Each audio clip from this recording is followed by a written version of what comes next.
శ్రీకృష్ణ పరమాత్మనే నమః. శ్రీమద్భగవద్గీత పురుషోత్తమ ప్రాప్తి యోగ 15వ అధ్యాయంలో 6వ శ్లోకం చెప్తున్నాను ఈరోజు. నతద్భాసయతే సూర్యో నశశంకాను పావకః యద్గత్వా న నివర్తంతే తద్ధామ పరమం మమ. ఏం చెప్తున్నాడంటే, పరమాత్మ స్థానమును సూర్యుడు గాని చంద్రుడు గాని అగ్ని గాని ప్రకాశింపచేయజాలరు. దేనిని పొందినచో జనులు మరల ఈ సంసారమునకు తిరిగిరారు. అదియే నా యొక్క శ్రేష్టమైన స్థానము. సూర్య చంద్రాగ్నులు దృశ్య వస్తువులను ప్రకాశింపచేయుచున్నవి. నేత్రము ఆ సూర్యాదులను ప్రకాశింపచేయుచున్నది. బుద్ధి ఆ నేత్రమును ప్రకాశింపచేయుచున్నది. ఆత్మ ఆ బుద్ధిని ప్రకాశింపచేయుచున్నది. కావున ఇక సూర్యాదులు ఆత్మనెట్లు ప్రకాశింపచేయగలవు?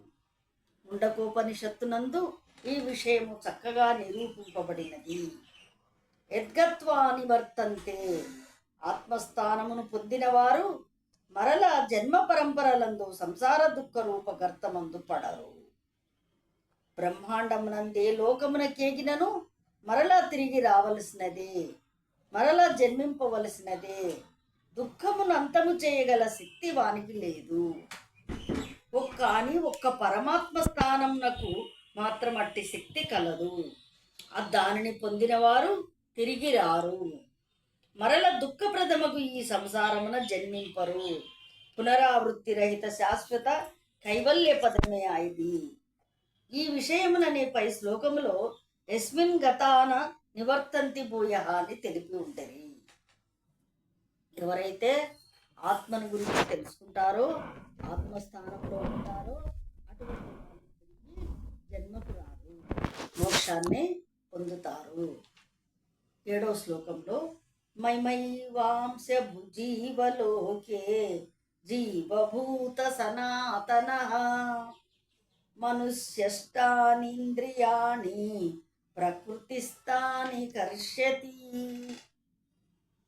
నా యొక్కయే అనాదియగు అంశము జీవలోకమందు జీవుడై ప్రకృతి యందున్న త్వక్చక్షు శ్రోత్ర జిహ్వ గ్రహణ మనములందు 6 ఇంద్రియములను ఆకర్షించుచున్నది. మమైవాంశ, జీవాత్మ దేవుడు వాస్తవముగా వేరు వేరు కారు. దేవుని అంశయే జీవుడు. సాక్షాత్ జీవుడు సాక్షాత్ దేవుడే. ఇరువురును సనాతన స్వరూపులే, నిత్యులే. కాని అజ్ఞానవశమున ఉపాధి సంబంధం వలన జీవుడు ఆ ఉపాధి గుణములను తన యందు ఆరోపించుకొని ఆ ఉపాధికి చెందిన ఇంద్రియాలతో కూడిన వానిగా తన్ను భావించుకొనుచున్నాడు. నేను దేహాన్ని, నేను ఈ శరీరాన్ని అని భావించుకుంటున్నాడు జీవుడు. నేను ఆత్మస్వరూపాన్ని అని తెలుసుకోలేకపోతున్నాడు. ఎప్పుడైతే ఆత్మజ్ఞానం అనేది బాగా వృద్ధి చెంది వాడికి ఆత్మజ్ఞానంలో ఉంటాడో అప్పుడు తన్ను తాను తెలుసుకొని ఈ శరీరం నేను కాదు, నేను ఆత్మస్వరూపుణ్ణి అని బాగా తెలుసుకోగలుగుతాడు. ఇప్పుడు జీవుడు తన ఉపాధి భావమును వీడి నిజ రూపమును స్మరించును. అప్పుడు అతడు సాక్షాత్తు పరమాత్మయే అగుచున్నాడు. మమైవాంశ అని జీవుని గురించి చెప్పుట వలన భగవంతుని యొక్క అంశమే జీవుడని తేలుటచే ఇక అట్టి భగవదంశములలో తక్కువేమి ఎక్కువేమి. కావున సర్వజీవులను సమానులే, సర్వులు భగవదంశ స్వరూపులేని విఘ్నుడు తలంచి సర్వుల ఏడల ప్రేమ దయా సమబుద్ధి కలిగి ఉండవలెను. భగవానుని ఈ వాక్యములచే జీవులకు పరమధైర్యము లభించుచున్నది. ఏలనగా ఇంతవరకు అజ్ఞానము చేతాను బద్ధుడననియు అల్పుడననియు దుఃఖిననియు భావించు ఉన్నాడు. ఈ వాక్యములచే గొప్ప విశ్వాసమును బడియుచున్నాడు. తాను వాస్తవముగా అల్పుడు కాడు, జీవుడు కాడు, నశ్వరుడు కాడు. తాను సనాతనుడు, సాక్షాత్తు పరమాత్మయే తాను. మాయావశముచే ప్రకృతికి లోబడి భగవంతుణ్ణి మరచి ప్రకృతిస్థములకు ఇంద్రియాదులతో కూడి కాలక్షేపము చేయుచున్నాడు, వానిని ఆకర్షించుచున్నాడు. ఆహా, ఇది వరలో ఎంత గొప్ప తప్పిదమాచరించుచుండెను. ఇప్పుడు ఈ భగవద్వాక్య స్మరణం చే జ్ఞానము కలగగా అట్టి పొరపాటున కాస్కారం లేదు. తిరిగి తన అమర ఆనంద ఆత్మరూపమును గూర్చి చింతించి జీవుడు దానితో నైక్యముందవలెను. అది ఏ మోక్షము. 8వ శ్లోకం చెప్తున్నాను. శరీరం యదవాప్నోతి యత్యపుత్రామతీశ్వరః గృహైత్వైత్వాని సంయాతి వాయుర్గంధాని వాసయాత్. దేహేంద్రియాది సంఘాతమునకు ప్రభువగు జీవుడు శరీరమును విడుచునప్పుడును నూతన శరీరమును పొందునప్పుడును పుష్పాది స్థానములండి గాలి వాసనలను గ్రహించుకోవు చందమునా పంచేంద్రియములు మనస్సు అను 6 గ్రహించి వెడలుచున్నాడు. ఎలాగైతే ఒక పుష్పం మీద ఆ వాసనను తీసుకొని, ఒక పుష్పం యొక్క వాసనను తీసుకొని గాలి ఎలా మనకు తెలియజేస్తుందో అలా పంచేంద్రియములనే మనస్సును ఆను 6 గ్రహించి విడలుచున్నాడు. జీవుడు ఈ శరీరమును వీడినప్పుడు నూతన శరీరమును గ్రహించినప్పుడు అను వాక్యం ద్వారా జీవుడు శరీరము కాదనియు, శరీరము కంటే అన్యుడనియు, వస్త్రము వలె శరీరమును ధరించుచు త్యజించుచు ఉండుననియు స్పష్టమగుచున్నది. కాబట్టి దేహాభిమానమును త్యజించి వేయవలను, తాను ఆత్మయే అని భావము కలిగి ఉండవలెను. జీవుడు వాస్తవముగా దేహమునకు, ఇంద్రియములకు, మనస్సునకు, దేహస్థముకు తదితరమునకు 1000 సమస్త సంఘాతమునకు ప్రభువే గాని సేవకుడు కాడనియు, బానిస కాడనియు రుజువగుచున్నది. కాని అజ్ఞాని ఇట్టి ఈశ్వర స్థితిలో, ప్రభు స్థితిలో నుండగా సేవకావృత్తిని అవలంబించి ఇంద్రియమనంబులకు దాసుడై దీనముగా ప్రవర్తించుచున్నాడు, అవి చెప్పినట్టు ఆడుచున్నాడు. భగవానుడు తెలిపిన ఈశ్వరత్వమెచ్చట, ఈ క్షుద్ర పరాధీనత్వమెచ్చట. కావున ఈ ఈశ్వర పదమును గుర్తించుకొని దేహేంద్రియాలకు లోబడక ఉండవలెను. మరియు తాను వాస్తవముగా జీవుడు కాడు, తాను ఈశ్వరుడే, సాక్షాత్ ఈశ్వరుడే అను భావమును కలిగి ఉండవలెను.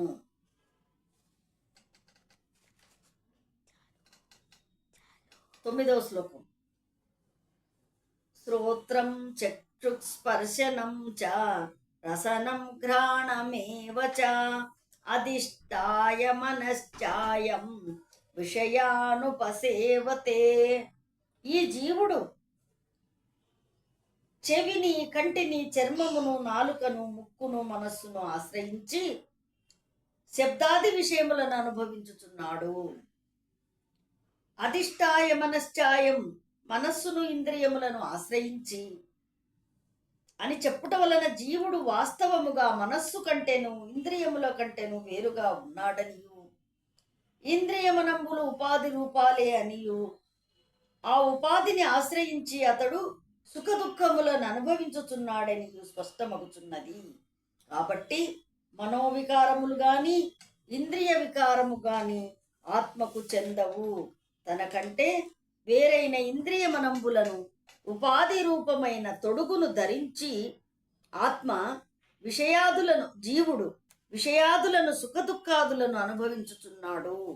కావున వాస్తవముగా ఆ ఉపాధితో గాని, ఉపాధి జనిత వికారములతో గాని ఆత్మకు ఎలాంటి సంబంధమును లేదు అని చెప్పాడు 9వ శ్లోకము.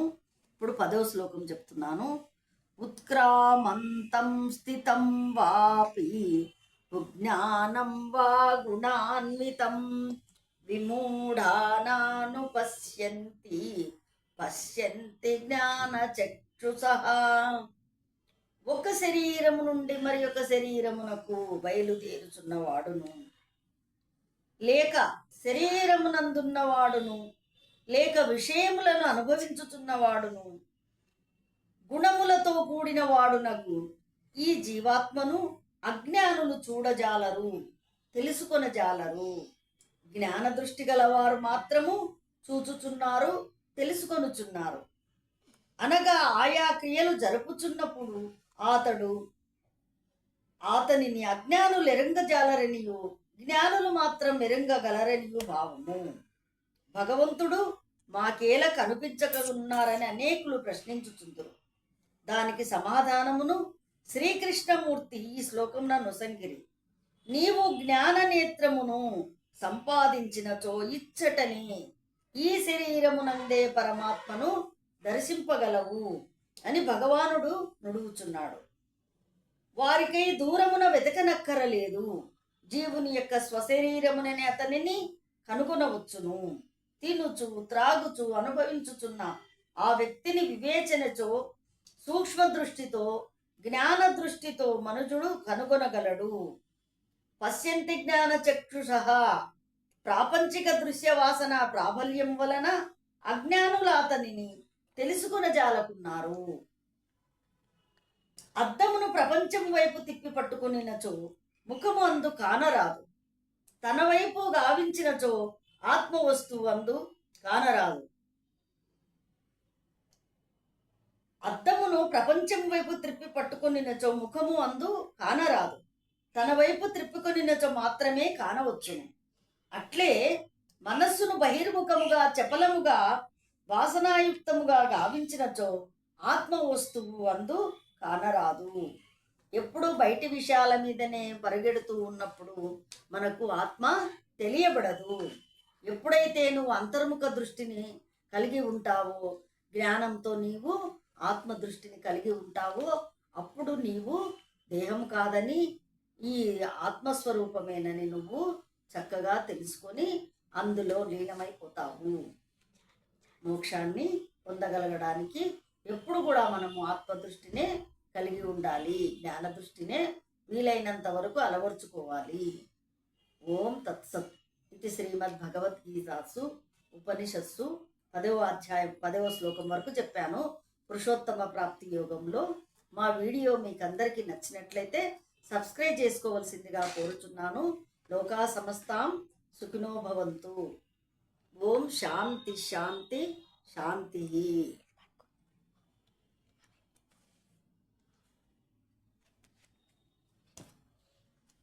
ఈ బుక్ మేము మహానందిలో కొన్నాము. మీకు కొనాలంటే మీరు కొనండి.